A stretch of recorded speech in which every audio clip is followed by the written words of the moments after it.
Ah ouais, il n'y a pas à dire, hein. Le sport, quand tu as des moments de doute, quand tu sens que dans ta vie ça va pas comme tu veux, et bah ça rebooste. T'en as absolument besoin. Je pense qu'en tant qu'homme, à l'heure actuelle, avec tout ce qu'on vit, si tu fais pas de sport, t'es mort. Et puis tu vois, regarde, j'ai remarqué un petit truc sympa, hein. La salle de Valence où j'allais était hyper bien, mais celle-là aussi elle est hyper cool. Et regarde les tas qu'ils ont mis derrière, je trouve ça hyper stylé et tout. Ça donne vraiment envie de s'entraîner. Allez, on y va.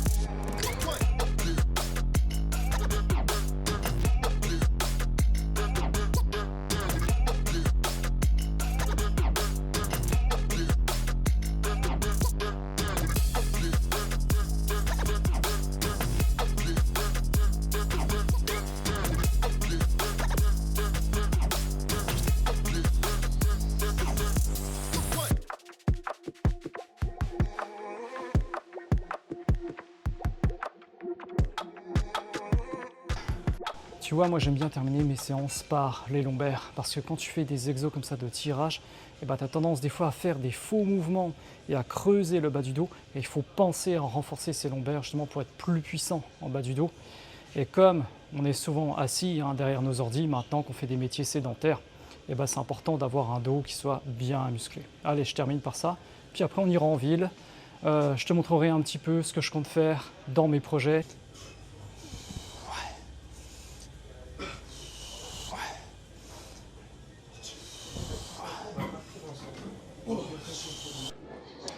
Bon, et bien ça y est, je suis de retour à Nancy. Mais cette fois-ci, ce n'est pas pour les vacances, c'est pour un temps un peu plus long. Je ne sais pas encore pour combien de temps exactement. C'est juste que j'ai ma vie qui un petit peu a contraint mes projets à revenir ici. Alors, c'est pas vraiment dans mes premiers choix ce que je souhaitais faire au début, mais on va dire que c'est quelque chose quand même qui va me permettre d'avancer un petit peu plus sereinement. Voilà, je te partage pas tout parce que c'est de l'ordre privé. Alors, mon retour ici, je ne peux pas dire que ce soit vraiment quelque chose de réjouissant. Alors, parce que tu sais pourquoi? Eh bien, tout simplement parce que je retrouve un passé. Un passé qui me colle à la peau, c'est-à-dire voilà, des événements qui ont eu lieu et qui ne sont pas vraiment digérés. Le fait d'être parti pendant 3 ans, c'est-à-dire 1 année à Bordeaux et 2 ans à Valence, ça m'a permis de changer.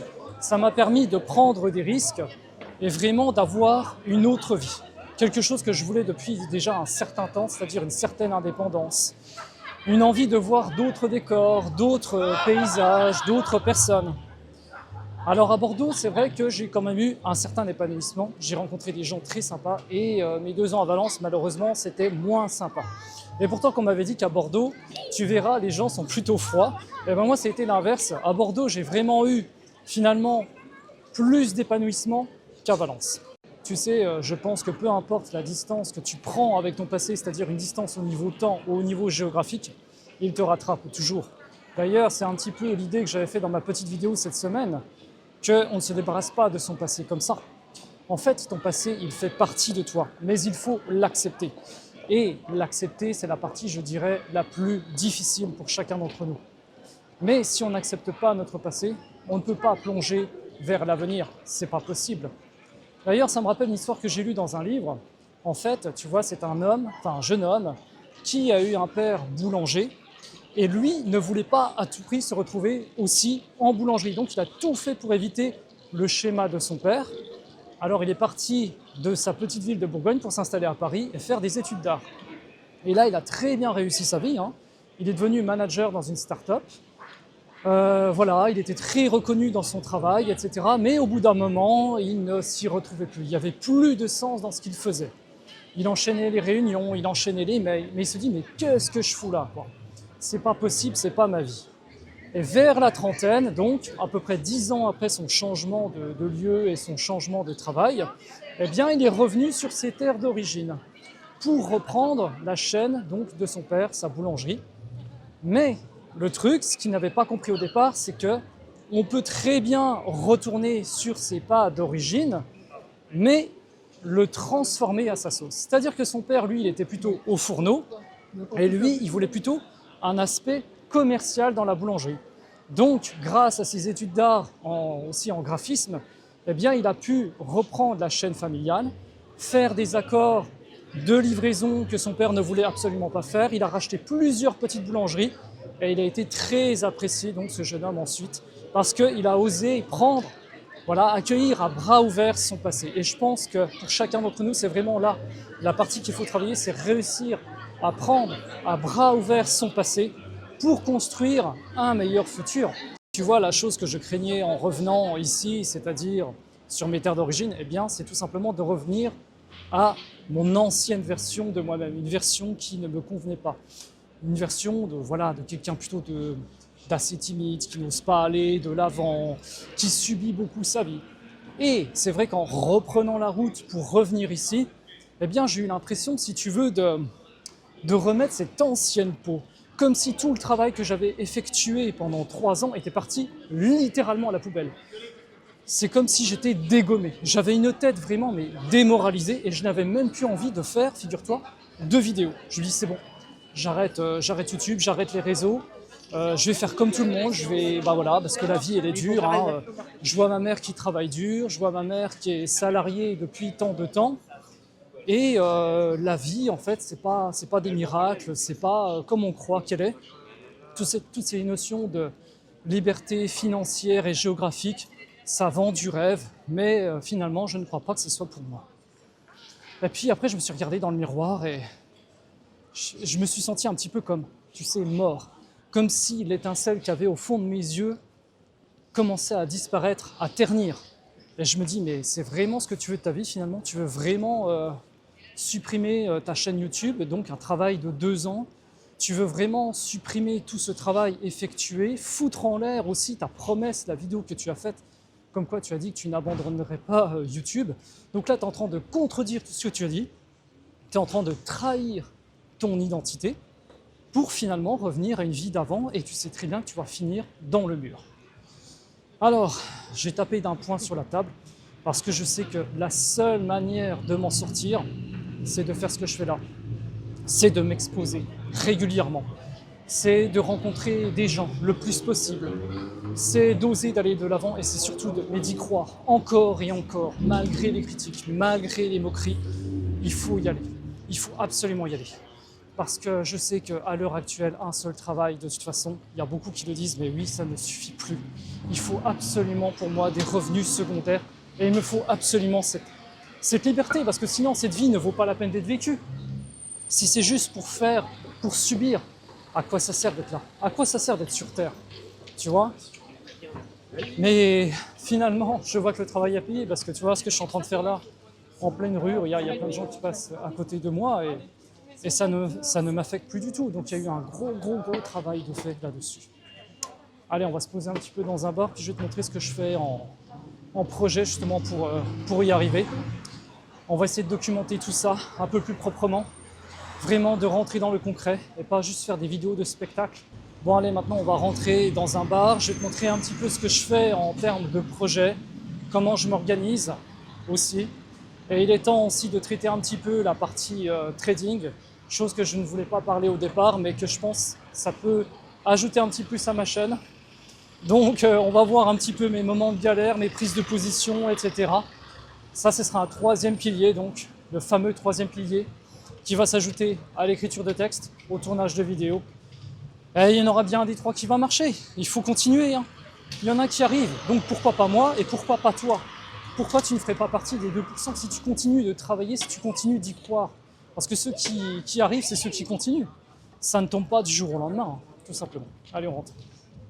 Voilà, donc là, il est temps de te montrer un petit peu la partie trading. Voilà, je travaille avec, pour ceux qui connaissent, un TradingView. Et ce matin, j'ai pris une position sur le Monero, qui est une crypto-monnaie, comme le Bitcoin, comme le Doge, etc. Alors, je suis rentré à un prix de 291,32, tu vois. Alors, pourquoi je suis rentré là? Eh bien là, je suis en format 15 minutes. Et en fait, si tu veux, les crypto-monnaies, il y a eu un gros crash.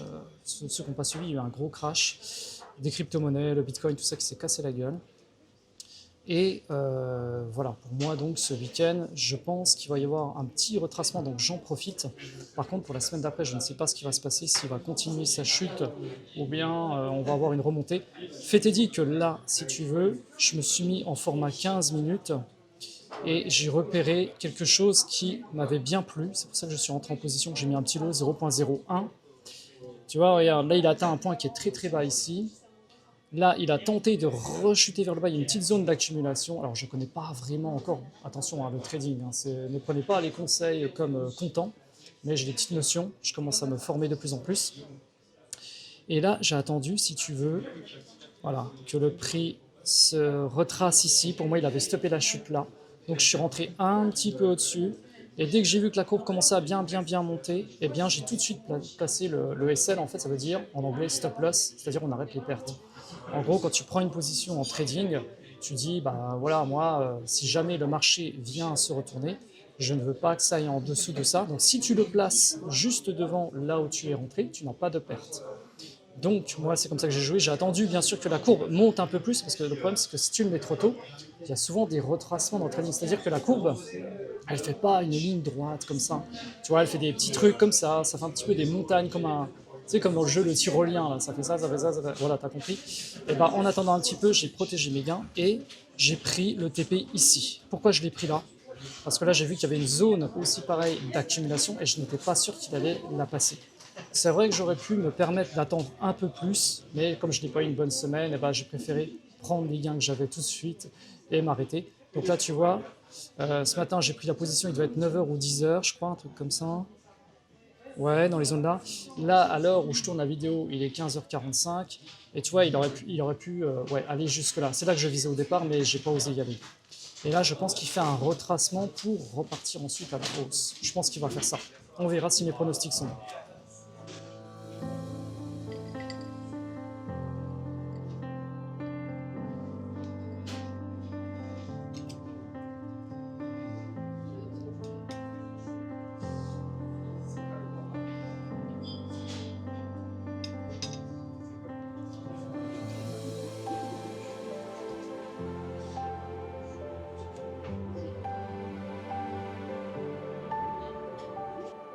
Bon, par contre, pour être honnête avec toi, c'est vrai que j'ai un petit peu délaissé la partie copywriting parce que je me suis pris un peu de passion avec le trading et ça a pris le dessus sur mon projet initial.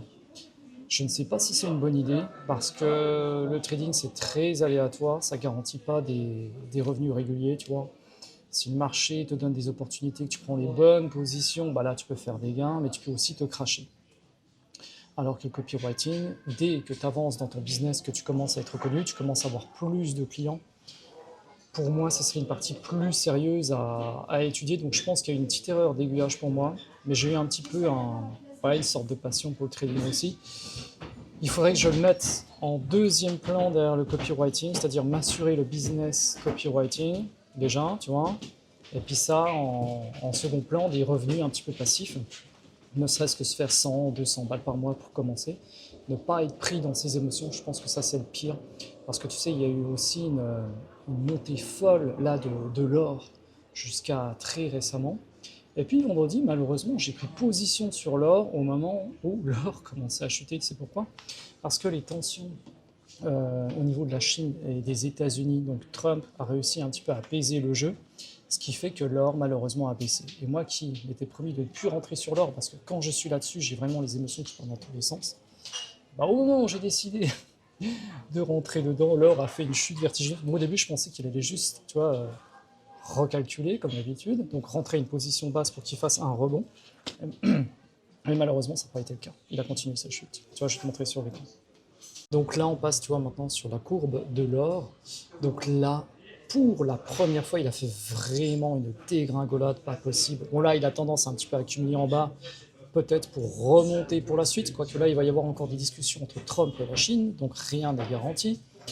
Enfin bref, pour tout te dire, moi, j'attendais à peu près au niveau ici où tu vois la flèche, tu vois, j'attendais le point bas, et malheureusement, j'ai mal mis mon SL et je pensais qu'il allait retaper le haut là pour aller péter la TH, qu'on appelle la TH, c'est le point le plus haut ou le point le plus bas.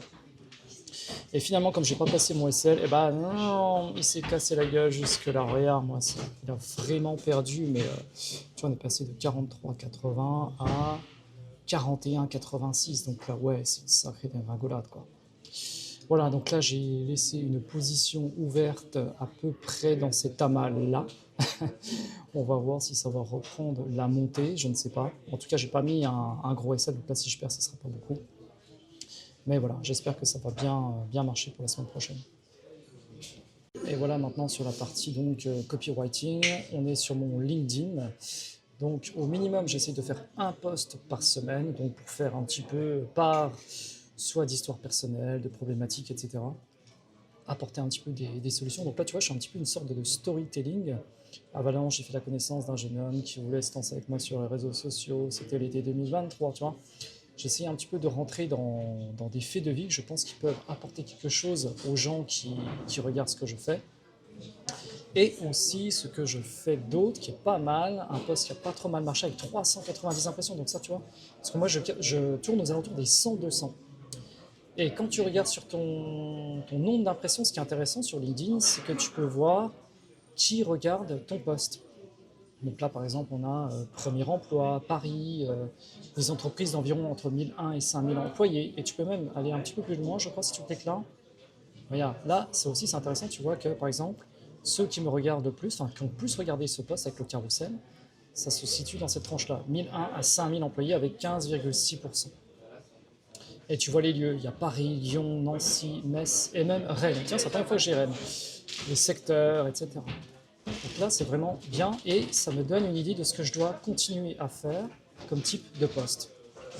Donc si on reprend mon carrousel, tu vois, j'ai commencé avec une petite intro. Il existe 2 raisons pour lesquelles les gens dépensent leur argent, résoudre un problème et se faire plaisir. Donc ça, c'est quelque chose que j'avais lu dans un livre. Donc là, je fais bien mon post aéré avec des petits emojis en début pour bien séparer chaque paragraphe, donner envie de lire. Le petit appel à l'action ici, inscrivez-vous à ma newsletter d'ailleurs que je te remettrai en description de cette vidéo et que je ne manquerai pas de te rappeler aussi en fin de vidéo, c'est important pour moi. Regarde, tu vois, et j'ai commencé par, donc là c'était le bien-être, votre meilleur argument de vente. Donc ça c'est un carrousel que je fais avec Canva, hein, ceux qui connaissent, j'ai la version pro. Je fais à peu près des carousels de, on va dire, entre 5 et 7 pages. Donc je commence souvent par une petite problématique. Donc la problématique, c'est qu'on ne sait pas écouter le client. Et je mets en rouge les points importants. Et tu vois, je mets des petites illustrations comme ça. Voilà, pour te donner un petit peu une idée de ce que je fais sur LinkedIn. Par contre, là, ce qu'il faut vraiment que je fasse, c'est commencer à chasser du client. Parce que là, bon, juste faire des posts pour montrer que je suis là, mais si derrière, je ne chasse pas le client, ça ne sert à rien du tout. Donc il faut vraiment une partie prospection pour cette partie. Donc là, ce que j'ai fait aussi au niveau de ma bannière LinkedIn, c'est que j'ai mis un message, je pense, assez explicite. Tu vois, j'aide les coachs sportifs en développement personnel et les thérapeutes en médecine douce à développer leur clientèle. Ça, c'est vraiment les 3 types de domaines que je souhaite viser parce que je me sens très proche par rapport à ça. Le petit jeu de mots en haut avec FBI, fidéliser, bâtir, inspirer. Le petit logo en bas à droite pour dire que je suis certifié par l'organisme de formation en copywriting. Par contre, ça, je ne sais pas si je vais laisser, parce que copywriter, tu vois, ça ne parle pas à tout le monde. Il y a ceux vraiment qui s'intéressent au marketing digital qui seront. Sinon, voilà, il faut dire écrire des mots qui font vendre, mais je ne sais pas comment je vais encore le tourner. Voilà, c'est tout pour cette vidéo pour aujourd'hui. Je pense que c'est déjà pas mal. Tu as vu ma routine de travail, tu as vu ma routine également sportive. Je ne manquerai pas de t'informer sur la suite, comment ça se passe pour moi, si mes projets avancent pas. Encore un cinglé, tu as vu derrière moi. Enfin bref. Et surtout, clique sur le lien en description pour t'abonner à ma newsletter, pour soutenir mon travail. C'est hyper important pour que mon job en tant que copywriter commence enfin à percer, que je commence à être un peu plus reconnu. Voilà. Et je te dis à bientôt. Et je pense que je reprendrai le micro-trottoir ici. Tu as vu, il y a du monde à Nancy, c'est plus grand que Valence déjà. Il y a des sujets un petit peu à expérimenter. Je ne sais pas s'il y a beaucoup de concurrence ici. Je ne me suis pas documenté, mais on s'en fout de la concurrence. L'important, c'est de continuer le travail. L'important, c'est de créer toujours ces vidéos. Parce que quelqu'un qui, au bout de 2 ans, n'abandonne pas, crée des vidéos comme ça à rythme régulier, je pense que déjà, tu te distingues d'une bonne partie de la population. Si en plus, tu incorpores un rythme sportif, si tu incorpores une routine aussi au niveau de ton éducation, etc., mais ça ne peut que progresser. C'est vrai que c'est hyper long, ça peut être rageant, ça peut être frustrant parce que tu vois les autres qui progressent plus vite que toi, mais il y en a d'autres qui ne progressent pas du tout, et ceux-là on les voit pas, ils sont dans l'ombre, ils sont cachés, bien cachés, mais crois-moi qu'eux aussi ils ont la dalle, et ceux qui continuent en étant dans l'ombre, eh bien ils seront les grands vainqueurs de ce jeu, parce que si tu arrêtes, c'est là que tu perds tout. Allez, ciao, à une prochaine.